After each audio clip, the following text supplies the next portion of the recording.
Bonjour à toi, j'espère que tu vas bien. Moi c'est Obams et ça c'est la deuxième vidéo que je fais de la journée. Aujourd'hui j'aimerais te parler de la foi. La Bible déclare que la foi est une ferme assurance des choses qu'on ne voit pas, tout ça. Mais moi en fait j'aimerais juste ajouter un truc. Quand Jésus a dit à ses disciples de croire, c'était parce que là où il était, les gens pouvaient le voir. Parce qu'il était dans la peau d'un humain. Et quand il est parti, c'est là où il a dit croyez. Tous ces enseignements qu'il a dit à ses disciples, à nous, à travers la Bible, c'est pour simplement dire que lorsqu'il partira, on ne verra plus sur la chair humaine. On le verra par esprit si on croit. Ça, c'est croire à Dieu. Mais moi, je vais ajouter une chose. La foi est aussi le fait de croire sur quelque chose que tu n'as point vu. Sur ce que Dieu a mis sur toi. Je vais essayer de t'expliquer un autre truc. Lorsque Dieu, avant d'arriver ici sur la terre, qu'est-ce qu'il a fait? Il a d'abord eu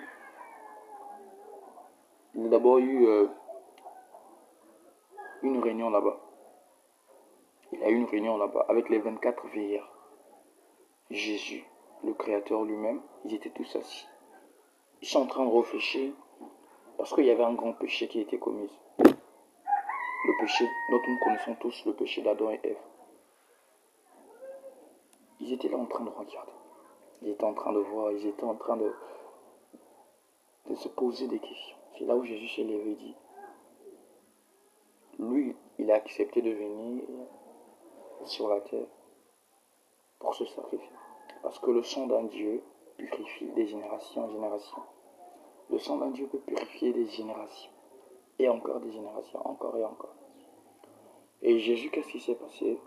Il est venu sur la terre. Avant de venir sur la terre, il y a d'abord eu un programme à faire. Il fallait que Dieu, dès qu'ils ont conclu cette affaire, c'est fini.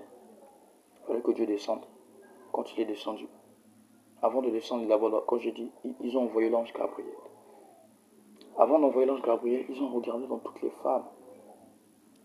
Quelle est la femme appropriée qui peut faire en sorte que un roi ou un dieu peut être apporté, peut être apporté à travers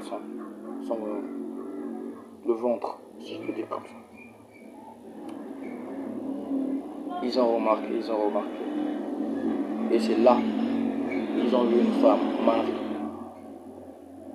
Attention, il y a eu deux Maries. Hein. Si vous lisez bien la Bible, il y a eu celle qui avait commis l'impudicité, Marie de Magdala, et l'autre. Le Marie que je parle, c'était la fiancée de Joseph. Donc, comme j'étais en train de dire, ils sont venus voir Marie. Pourquoi? Avant de voir Marie, on l'a observé d'abord.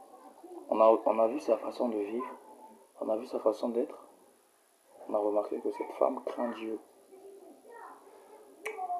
Elle mérite d'avoir une récompense. Elle mérite d'avoir...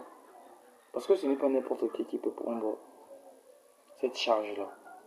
C'est pas une femme à la rue, quelqu'un qui... Non. On a d'abord vu la femme, on l'a étudiée. Certes, Dieu connaît tout le monde. Il a vu tout, il dit, cette femme a un bon cœur, cette femme connaît. Parce que il y avait... Elle n'avait connu point d'homme avant qu'elle se marie. Donc c'était ça sa base, c'était ça son principe à elle. C'est là où Dieu a dit non. Cette femme-là mérite cette récompense. Moi, je ne peux pas appeler ça récompense, mais je peux appeler ça bénédiction parce que être la mère d'un Dieu, c'est incroyable. Et cette femme a eu cette bénédiction-là en portant Jésus dans son ventre. Bref.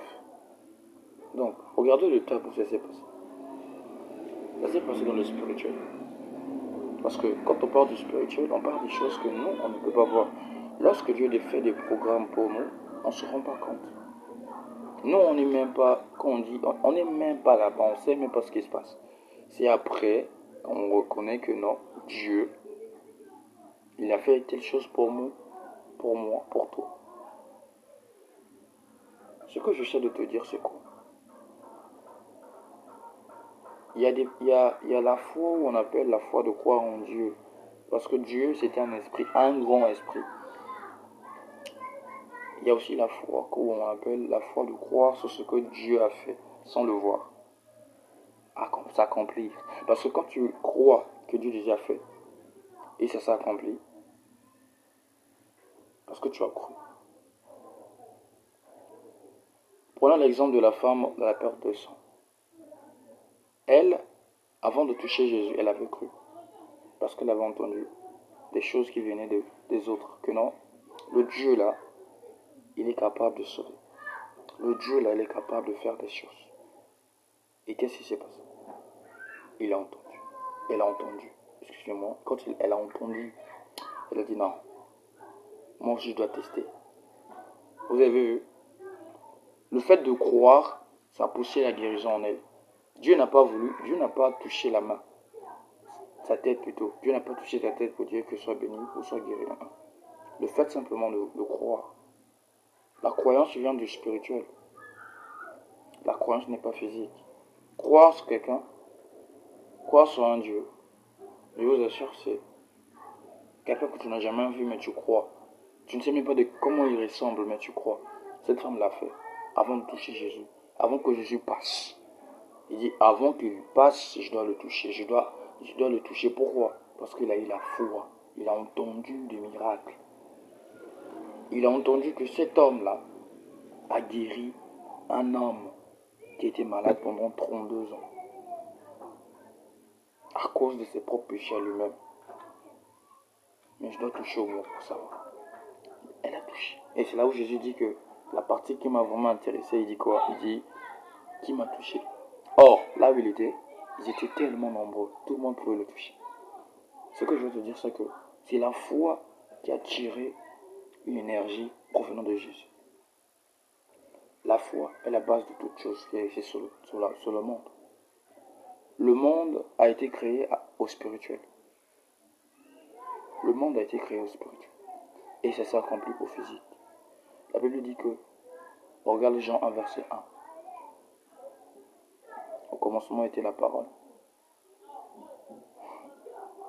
Bien aimé, ce que je peux te dire, c'est que ta vie à toi, ne vois pas ce que tu es en train de vivre maintenant. Pose-toi la question de le spirituel, c'est comment? Quand tu es en train de vivre dans ta vie, tu ne poses pas des questions. Seigneur, dans le physique, j'aime pas trop utiliser ce mot, mais je suis pauvre. Dans ma vie, je suis quelqu'un qui ne touche pas assez d'argent. Dans ma vie, j'ai pas de travail. Dans ma vie, j'ai étudié, mais je ne travaille pas. Dans ma vie, j'ai pas d'enfant.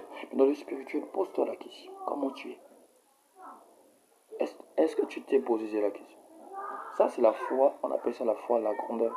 La foi de croire dans deux mondes, en fait. La foi de croire que là où je suis personne, mais là où j'étais, ou là où, je veux dire, dans le spirituel, je suis plus que ça. Et quand tu crois dans ça, tu te reconnais d'abord là où tu es et tu reconnais de là où tu ne vois pas. Tu vas voir que Dieu va Dieu accomplir. Dieu accomplir. Donc j'espère que ce message t'a touché. Bon, ce message t'a un peu béni. Pas un peu. Ce message t'a béni. Si ce message t'a béni, je t'en prie, abonne-toi à ma chaîne pour me donner encore plus de force. Like, commente, dis-moi ce que tu en penses. Même dans la négativité, hein. On n'avance pas en étant toujours, on voit toujours des commentaires positifs. Non. Même dans la négativité, je serai prêt à répondre, à écouter. Peut-être il y a des hommes de Dieu qui peuvent passer. Donc je suis là à l'écoute. Comme je dis toujours, c'est Obams. Croyez en Dieu, croyez en vous.